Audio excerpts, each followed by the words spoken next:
नमस्कार, मी भूषण करंदीकर. आपण पाहताय झी 24 तास एक पाऊल पुढे. तुमच्या समस्या सोडवण्यासाठी आम्ही घेऊन आलोय आमचा खास शो झी हेल्पलाईन, सवाल हक्काचा.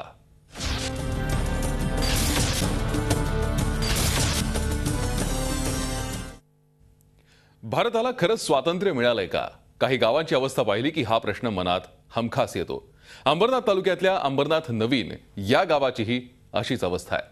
विस्थापितांचं जीवन जगणारे लोक मूलभूत सुविधांसाठी 66 वर्षांपासून लढा देत आहेत. पण प्रशासनाची कुंभकर्णी झोप कधी संपणार हे प्रशासनालाच माहीत, असा विचार विस्थापित करतायत. पण आता हेल्पलाईनची टीम त्यांच्या लढ्यात त्यांना साथ देतेय. भारताला स्वातंत्र्य मिळून आज 66 वर्ष झाली, पण तरीही मूलभूत सुविधा म्हणजे काय रे भाऊ, असा प्रश्न अंबरनाथ तालुक्यातल्या नवीन अंबरनाथ गावातल्या नागरिकांना पडलाय. या गावात ना रस्ते, ना गटार, ना पथदिवे. गाव ना नगरपालिका क्षेत्रात, ना महसुली गावांच्या हद्दीत. त्यामुळे आई जेऊ घालीना आणि बाप भीक मागू देईना अशी विवंचना इथल्या गावकऱ्यांना आहे. अंबरनाथ आणि बदलापूर शहरापासून हाकेच्या अंतरावर हे नवीन अंबरनाथ गाव. ब्रिटिश राजवटीत 1944 साली उल्हासनगरमध्ये सैनिकी छावणी तयार करण्याचा निर्णय घेण्यात आला. त्यासाठी विस्थापित झालेल्या नागरिकांना अंबरनाथ गावात वसवण्यात आलं. पण फक्त गाव वसवण्यात आलं. गाव वसवताना तिथल्या नागरिकांना काही मूलभूत सोयी सुविधा गरजेच्या आहेत हेच कोणाच्या लक्षात आलं नाही. लक्षात आलं नाही की मग दुर्लक्ष केलं गेलं हे प्रशासनच जाणो. सोयी सुविधा न मिळण्याला कारण म्हणजे गावाचा समावेश महसुली गावांच्या यादीत केलाच नाही. त्यामुळे सोयी सुविधा नाहीच, शिवाय शासकीय योजनांचाही फायदा नाही. एवढ्यावरच या गावाची थट्टा थांबलीये का? तर नाही. गाव बदलापूर नगरपालिकेच्या हद्दीत असूनही गावाचा नगरपालिकेत समावेशच नाही. गाव विस्थापित होताना या विस्थापितांची काही स्वप्न होती, पण प्रशासनाच्या या निष्काळजीपणामुळे विस्थापितांची स्वप्न धुळीला मिळाली. गावात लोकप्रतिनिधी फिरकतात, पण ते केवळ निवडणुका आल्यावरच. गावात सोयी सुविधा नाही आणि शासकीय योजनांचा फायदाही नाही. त्यामुळे स्वप्नांचा चक्काचूर तर झालाच, पण ग्रामस्थांच्या प्रगतीलाही आडकाठी आली. 47 इथं आल्यापासून, स्वतंत्र झाल्यापासून गावठाण नसल्यामुळं, महसूल नसल्यामुळं आमच्या गावाला कुठलीच सुविधा सरकार केली नाही. त्यामुळं रस्ते पण झाले नाही, पाणी झालं नाही, लाईट झाली नाही, गावठाण मंजूर नाही, समक्षमभूमी नाही. आम्हाला नाही कुठे नगरपालिकेची सोयीला उभं होत नाही. आम्हाला शासनाचे काय सोयी मिळत, आम्ही करायचं काय? शासनाला मागायला गेलं, शासन त्याच्यावर दुर्लक्ष करतोय.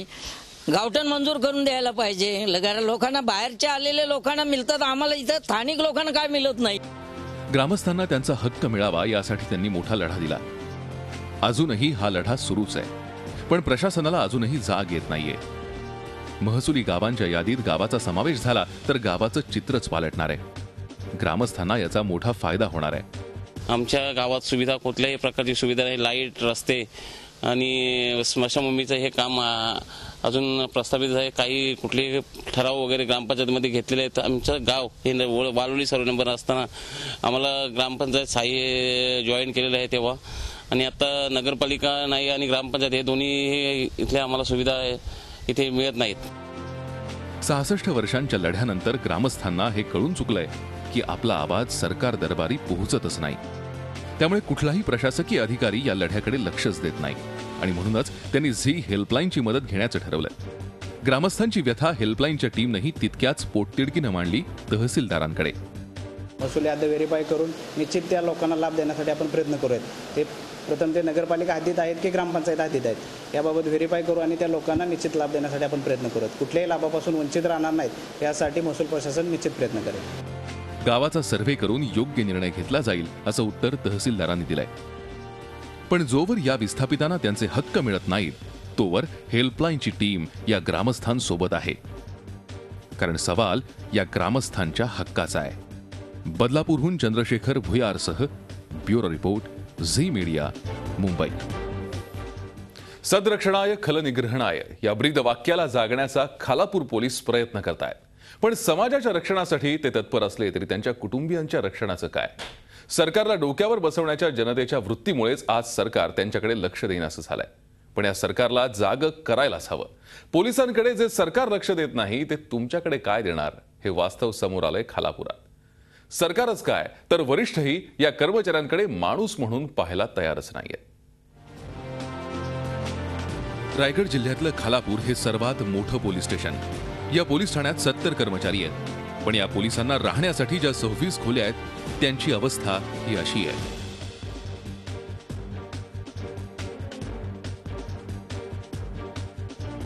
स्वतःचं कुटुंब मात्र भगवान भरोसे सोडावं लागतंय. असं किती दिवस राहायचं म्हणून अर्ध्याहून अधिक कर्मचाऱ्यांनी तर या वसाहतीत न राहिलेलं बरं असाच विचार केला. पण काही कर्मचाऱ्यांना इथे राहण्यावाचून पर्याय नाही, त्यामुळे ते इथेच जीव मुठीत घेऊन राहत आहेत. आता इथे फक्त 2 कुटुंब आणि 5 कर्मचारी उरलेत, त्यातही 3 तर महिला कर्मचारी आहेत. ही वसाहत पाहिली की कुणालाही वाटेल की हे खूप जुनं बांधकाम असेल, पण जेमतेम 20 वर्षांपूर्वीच या वसाहतीचं बांधकाम पाहिलं की लगेच लक्षात येतं की बांधकामासाठी कुठल्या दर्जाचं साहित्य वापरलं गेलं असेल. फक्त याच नाही तर कर्जत, नेरळ आणि रायगड जिल्ह्यातल्या सर्वच पोलीस वसाहतींची जवळपास हीच परिस्थिती आहे. रायगड जिल्ह्यातली परिस्थिती आम्ही आपल्यापुढे मांडत असलो तरी राज्यभरात थोड्याफार प्रमाणात हीच परिस्थिती तुम्हाला पाहायला मिळेल. पाठीमागे गाड्यांचे लावलेले आहेत, ज्या गाड्या ॲक्सिडेंटमध्ये वगैरे होतात व चढलेल्या गाड्या आहेत, पकडलेल्या गाड्या आहेत, ते तिथं पाठीमागे लावले. त्याचा रहिवाशांना त्रास होतो, कारण की त्यामध्ये एखादं जनावर वगैरे येऊन बसण्याची भीती आहे. ते घरातही येऊ शकतं पाठीमागच्या बाजूला. असे 2-3 प्रकार झालेले. त्या घरामध्ये एकदा जाताना सुद्धा जनावर गेलेलं आहे, ते पाहण्यात आलेलं आहे. ज्यांच्या विश्वासावरती आपण जी घरं टाकतो त्यांच्या घरांची ही अवस्था बघितल्यावर आपल्यालाही ते वाटत नाही. आणि असं काही बघितल्यावर मला असं वाटतं की आपण कसं काय त्यांना हे अशा कंडिशनमध्ये ठेवू शकतो. त्या बाबतीत अधिकाऱ्यांनी काहीतरी दखल घेऊन त्यांची सोय नीट करावी एवढीच माझी इच्छा आहे. वरिष्ठांकडे याबाबत दाद मागायच्या विचारात हे सर्व पोलीस कर्मचारी होते. मात्र सुरुवात करणार कोण आणि कशी या विवंचनेत ते पडले. अखेर या कर्मचाऱ्यांनी खालापुरातल्या रुपेश पाटील या सामाजिक कार्यकर्त्याशी संपर्क साधला. सतत समाजातल्या वाईट प्रवृत्तींचा नाश करण्यासाठी तत्पर असलेले पोलीस, पण त्यांच्यावरच ही अशी वेळ आली होती. त्यांची कैफियत ऐकल्यानंतर या सामाजिक कार्यकर्त्यानं लागलीच संपर्क साधला झी हेल्पलाईनशी. हेल्पलाईनच्या टीमनं वसाहतीची पाहणी केली आणि आम्हाला दिसलं हे विदारक वास्तव. पोलीस अधीक्षकांपासून सर्वच वरिष्ठ अधिकाऱ्यांना खास बंदिस्त निवासस्थानं आणि कर्मचारी मात्र वाऱ्यावर, अशी इथली परिस्थिती. स्वतः आलिशान बंगल्यात आणि कार्यालयात राहणाऱ्या या अधिकाऱ्यांना तिथून हे विदारक वास्तव दिसेल याची अपेक्षाच नाही. रात्रंदिवस सेवेत दाखल असणाऱ्या कर्मचाऱ्यांच्या घराच्या खिडक्या तुटलेल्या, घर गळकं, न्हाणी घरात नळाचा पत्ताच नाही. नळच काय पण पाण्याचाही पत्ता नाही. विजेच्या वायर जळालेल्या, वीज मीटर उघड्यावर, कपडे वाळवायला जागा नसल्यानं धुतलेले कपडे पावसातच वाळवायचे. दिसायला आरसीसी इमारत, पण बांधकाम इतकं निकृष्ट की भिंतींवर तड्यांचं साम्राज्यच जास्त. छत कधी कोसळेल याचा नेम नाही. आसपासच्या परिसरातही घाणीचं साम्राज्य. रात्री कुणाला वसाहतीत जायचं असेल तर रस्ता सुद्धा नाही. समस्यांची ही यादी आणखीही वाढतीये, पण आरारावांना आपल्या या जनतेकडे लक्ष द्यायला कधीतरी वेळ मिळणार का असा सवाल विचारला जातोय. आत्ताची अवस्था बघितली कीव येते हो या कॉलनीची. काय अधिकारी SP साहेब स्वतः बसतात AC केबिनमध्ये, पण कर्मचारी कुठं राहतात ह्याचा काय विचार करतात की नाही. ते कुठंतरी सखोल अभ्यास करून अधिकाऱ्यांनी कुठंतरी त्याचं चिंतन केलं पाहिजे की आम्हीच फक्त मजेत राहायचं आणि कर्मचाऱ्यांनी कसंही राहावं. 24 तास नोकरी करायची, कधी घरी यायचं, मुलांची काय परिस्थिती आहे, बायकांची काय परिस्थिती आहे याकडे लक्ष नाही. घरात तरी सुरक्षित आहेत का त्यांच्या मुलं आणि बायका, ह्याकडे कोण लक्ष देईल. या वसाहतीच्या डागडुजीसाठी किंवा दुसऱ्या बांधकामासाठी पैसा नाही असं नाही, कारण रायगड पोलीस दरवर्षी पोलीस कल्याण निधी अंतर्गत सांस्कृतिक उपक्रम राबवतात. लाखो रुपये या निमित्तानं जमा सुद्धा होतात. पण मग हा पैसा जातो कुठे या पैशांबाबत तर या पोलीस कर्मचाऱ्यांनाही काहीच थांगपत्ता लागत नाही. आम्ही याबाबत जाणून घेण्यासाठी वरिष्ठांशी संपर्क साधला, पण तिथेही फाईलीतली उत्तरं मिळाली. कर्जत सार्वजनिक बांधकाम विभागाकडे पाठपुरावा करू असं वरिष्ठांनी सांगितलं. शिवाय पाठपुराव्याची फाईल दाखवली. मग आम्ही गाठलं कर्जत बांधकाम विभागाचं कार्यालय. पोलीस क्वार्टरची समस्या आम्ही तिथल्या अभियंत्यांसमोर मांडली. आतापर्यंत मनमानी करणाऱ्या सार्वजनिक बांधकाम विभागातील कर्मचारी झी हेल्पलाईनच्या दणक्यानंतर सुतासारखे सरळ झाले. त्यांनी लवकरात लवकर हा प्रश्न निकाली काढण्याचं आश्वासन झी हेल्पलाईनला दिलंय. खालापूर पोलीस क्वार्टरबद्दल म्हणताय, ते काम मी आता स्वतः जाऊन त्याची पाहणी करतो म्हणतात. काम सुरू केलं आहे, तर साईटवर जाऊन पाहणी करून काम कधीपर्यंत लवकरात लवकर कसं करता येईल त्यासाठी प्रयत्न. बांधकाम विभागानं आता पोलिसांच्या वसाहतीचा प्रश्न लवकरात लवकर निकाली काढण्याचं आश्वासन दिलंय. मात्र ही समस्या एकट्या खालापूरपुरती मर्यादित नाही, तर राज्यातल्या अनेक पोलीस वसाहती केवळ याच कारणानं ओस पडल्या आहेत. त्यामुळे राज्याच्या गृहमंत्र्यांनी वेळीच या गोष्टीकडे गांभीर्यानं लक्ष द्यायला हवं. खालापूरहून अमोल पाटीलसह bureau report, Zee media. Mumbai. ठेवीदारांना आमिष दाखवायची, त्यांच्याकडून ठेवी जमा करायच्या आणि नंतर पतसंस्था डबघाईला गेल्याचं सांगून ठेवीदारांना वाऱ्यावर सोडायचं. राज्यात अशा अनेक पतसंस्था ठेवीदारांची हातोहात फसवणूक करतायत. सोलापुरातही काहीसं असंच घडलं. केम गावातल्या 7 पतसंस्थांनी इथल्या गावकऱ्यांच्या कष्टाच्या कमाईवर डल्ला मारला. हे आहेत महादेव तळेकर. 82 वर्षांचे महादेव यांनी आयुष्यभर हमाली केली. दुसऱ्याच्या घरी पाणी भरून म्हातारपणासाठी रक्कम जमा केली. आपली ही रक्कम सुरक्षित राहावी म्हणून आपली जमापुंजी गावातल्याच एका पतसंस्थेत त्यांनी जमा केली. मात्र आता ही पतसंस्था डबघाईला आली आहे आणि अशिक्षित महादेव भविष्याची चिंता करत पैसे परत मिळतील या आशेनं ठेवीदार या पतसंस्थांमुळे देशोधडीला लागले. सोलापूर जिल्ह्यातल्या माढा तालुक्यातल्या या केम गावात एक नव्हे तर 7हून अधिक पतसंस्था स्थापन झाल्यात. महात्मा फुले पतसंस्था बारलोणी, सहकार महर्षी शंकरराव मोहिते पाटील पतसंस्था बारलोणी, दत्तकृपा सहकारी पतसंस्था बारलोणी, गणराज सहकारी पतसंस्था केम, कुलस्वामिनी पतसंस्था ढवळस, जगदंबा सहकारी पतसंस्था ढवळस, नागनाथ सहकारी पतसंस्था. या पतसंस्थांनी मोठमोठ्या नेत्यांच्या नावांचा वापर करून गावकऱ्यांचा विश्वास संपादन केला. गावकऱ्यांना जास्तीत जास्त व्याज दर देण्याचं आमिष दाखवलं. भोळे गावकरी या पतसंस्थांच्या जाळ्यात फसले. त्यांनी आतापर्यंत जमवलेली जमापुंजी या पतसंस्थांमध्ये गुंतवली. सुरुवातीला पतसंस्थांनी गावकऱ्यांना चांगला परतावा देखील देऊ केला. त्यामुळे गावकऱ्यांचा पतसंस्थांवरचा विश्वास आणखीनच वाढला. पतसंस्था आपल्याच गावात आहेत, आपली जमापुंजी सुरक्षित राहील, शिवाय त्यावर व्याजदरही चांगला मिळेल अशा आशेनं गावकऱ्यांनी सारी रक्कम पतसंस्थेत जमा केली. मात्र जेव्हा पैसे परत घेण्याची वेळ आली तेव्हा सर्वच पतसंस्थांनी शटर डाऊन करून पोबारा केला. सारी जमापुंजी एका झटक्यात बुडाल्यानं आता करायचं तरी काय असा प्रश्न ठेवीदारांना पडला. आणि टाकलं, हमाली बी करायचो, कारखान्यात बी संध्याकाळच्याला पोती वाहायचो, बँकेत सोलापूर बँकेतच टाकलं होतं. मग तिथनं काढलं. हे गावात माणसानं तर ते लेडीज होत्या, ते म्हणले भाऊ इथं टाका, भाऊ ते टाका, या जागा भेटतं असं होतं. मनुष्याने तिथनं काढलं, ह्या बँकेत टाकलं. काय म्हणजे 13 महिन्यात तुमचं 15.5% व्याज दिलेलं आहे मला एका संस्थेने. तर या मी ज्या वेळेला मोडायला गेलो तर त्यावेळेला म्हणले तुम्हाला आता 13% व्याज आहे, तर ते नाही म्हणले तुम्हाला आता आम्ही वाढवून देऊ पण मोडू नका पावती, अशा अपेक्षा दाखवल्या आणि तिथंच गुंतवायचा प्रयत्न केला. शेवटच्या क्षणात तर सगळ्यांनी माघारी घ्यायचाच प्रयत्न केला, हेल्पट घालून काय त्याचा उपयोगाचा. आत्ता टोटल संस्था 7 गावात आहेत, 7च्या बंद आहेत. 7 बंद असल्यामुळे आता आम्ही काय करावं हेल्पट घालूनच कंटाळून गेलेलो आहे. विचार केला तर रात्र दिवस झोप येत नाही तसा विचार. जर आता आम्हाला म्हातारपणाला पोरं तर काय द्या मास देते वय, एक पैसा सुद्धा कोणी देत नाही. ते गोळ्या आणि म्हणलं तर सुद्धा म्हणून इकडे हेल्पट घालायचं ह्यांच्या संग. काय करायचं आता. ठेवीदार अशिक्षित, ते करून करून करतील काय अशा भ्रमात असणारे पतसंस्था चालक पैसे हडप करून निर्धास्त झाले आणि ठेवीदार रोज पतसंस्थांच्या कार्यालयाचे बंद दरवाजे पाहून माघारी परतू लागले. आर्थिक विवंचनेत फसलेल्या या ठेवीदारांनी अखेर मदतीसाठी संपर्क साधला तो झी हेल्पलाईनला. गरीब ठेवीदारांची कैफियत जाणून घेण्यासाठी हेल्पलाईनची टीम केम गावात पोहोचली. आमचे प्रतिनिधी या ठेवीदारांना घेऊन पतसंस्थांच्या कार्यालयात गेले. मात्र तिथे अपेक्षेप्रमाणे टाळच होतं. अखेर ठेवीदारांची ही समस्या घेऊन आम्ही गाठलं सोलापूरच्या जिल्हा उपनिबंधक सहकारी संस्थेचं कार्यालय. ठेवीदारांची झालेली फसवणूक झी हेल्पलाईननं उपनिबंधकांकडे मांडली. ठेवीदारांची आर्थिक परिस्थिती आणि त्यांनी कोणत्या परिस्थितीत ठेवी जमा केल्या हेही त्यांच्या निदर्शनास आणून दिलं. यावर त्यांनी तात्काळ सर्व पतसंस्थांचं लेखापरीक्षण सुरू करण्याचे आणि दोषींवर कडक कारवाई करण्याचं आश्वासन दिलं.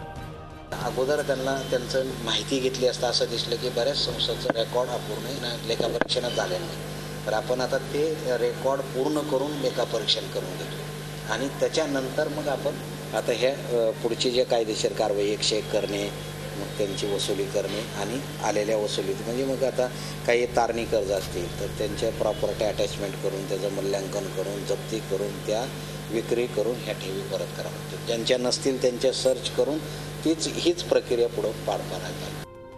उपनिबंधकांच्या या आश्वासनानंतर आता लवकरच आपले पैसे परत मिळतील अशी आशा ठेवीदारांना वाटू लागली आहे. झी हेल्पलाईननं मदत केल्यामुळेच उपनिबंधकांनी या प्रकरणी लक्ष घातलं. त्यामुळे ठेवीदारांनी झी हेल्पलाईनचे आभार मानले. तर ते मी वारंवार सरकार दरबारात हेल्पटी घालून खूप प्रयत्न केला पण त्याला यश आलं नाही.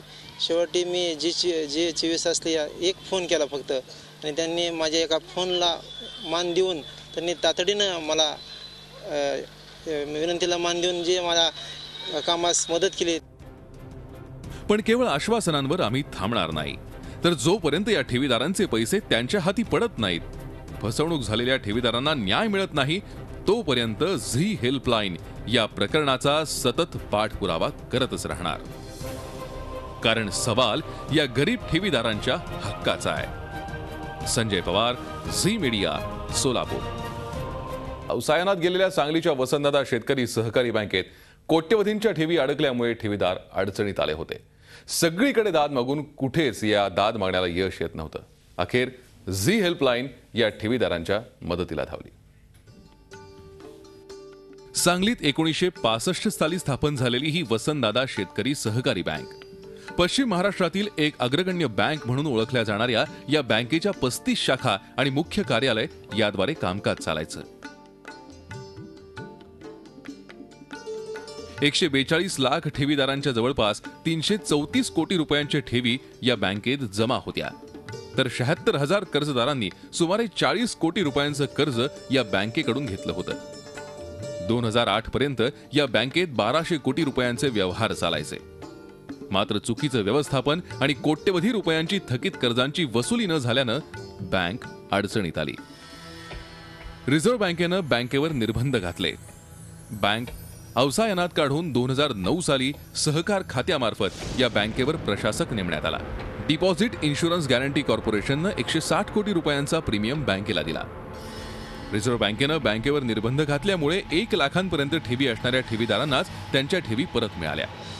मात्र अजूनही हजारो ठेवीदारांच्या ठेवी बँकेत अडकून पडल्या आहेत. यात अनेक निवृत्त कर्मचारी आहेत. आपण हयात असताना तरी आयुष्यभर कमावलेली जमापुंजी आपल्याला मिळेल या आशेनं ते आपले पैसे परत मिळतील या आशेनं हे ठेवीदार आजही बँकांचे उंबरठे झिजवतात. मात्र बँक प्रशासनाचं आश्वासन मिळत नाही आणि मिळतील का नाही याची गॅरंटी नाही. त्यांच्या सगळ्या ब्रँचेसही बंद झालेले आहेत. कर्ज बँक वसूल करत नाही. संचालक मंडळावरती महाराष्ट्र गव्हर्नमेंट काही कारवाई करत नाही आणि लोकांना जे ठेवीदार रक्कम ठेवलेली आहे त्यांना मात्र रस्त्यावर सोडलेलं आहे आणि अद्यापर्यंत काहीच वसुली नाही आहे. अखेर हिंगमिरे यांनी संपर्क साधला झी हेल्पलाईनशी. झी हेल्पलाईनच्या टीमनं सांगलीतील वसंतदादा शेतकरी सहकारी बँकेचं कार्यालय गाठलं. बँकेच्या सरव्यवस्थापकांना आणि प्रशासकांना आमची टीम भेटली. आतापर्यंत ठेवीदारांची टोलवाटोलवी करणाऱ्या बँकेच्या प्रशासकीय अधिकाऱ्यांना ठेवीदारांचे पैसे कधी मिळतील असा थेट सवाल आम्ही विचारला. ठेवीदारांची होत असलेली ससेहोलपट आम्ही त्यांना सांगितली. बँक अवसायनात गेल्यावर बँकेनं कर्ज वसुली करण्यास सुरुवात केली होती. पहिल्याच टप्प्यात बँकेनं 100 कोटींची कर्ज वसूल केली. मात्र नियमानुसार बँकेला आधी डिपॉझिट इन्शुरन्स गॅरंटी कॉर्पोरेशननं दिलेले 160 कोटी परत द्यायचे होते. त्यामुळे बँकेनं ती रक्कम देऊन टाकली होती. त्यामुळे इतर ठेवीदारांच्या रकमा परत करणं बँकेला जमलं नाही अशी माहिती प्रशासकांनी दिली. मात्र बँकेकडून कर्ज वसुली सुरू असून लवकरात लवकर आम्ही प्राधान्यक्रम ठरवून ठेवीदारांच्या ठेवी परत करू असं आश्वासन त्यांनी हेल्पलाईनच्या टीमला दिलं. आता आम्ही वसुली लिलावाच्या माध्यमातून करतोय. लिलाव जप्ती वगैरे या माध्यमातून चालू आहे. जेव्हा DICCचे 160 कोटी आम्ही परत करू त्याच्यानंतर आम्ही प्राधान्यक्रमाची यादी मंजूर करून घेऊ आणि त्यानुसार आम्ही ठेवीदारांचे पैसे प्राधान्यक्रमाने परत करू.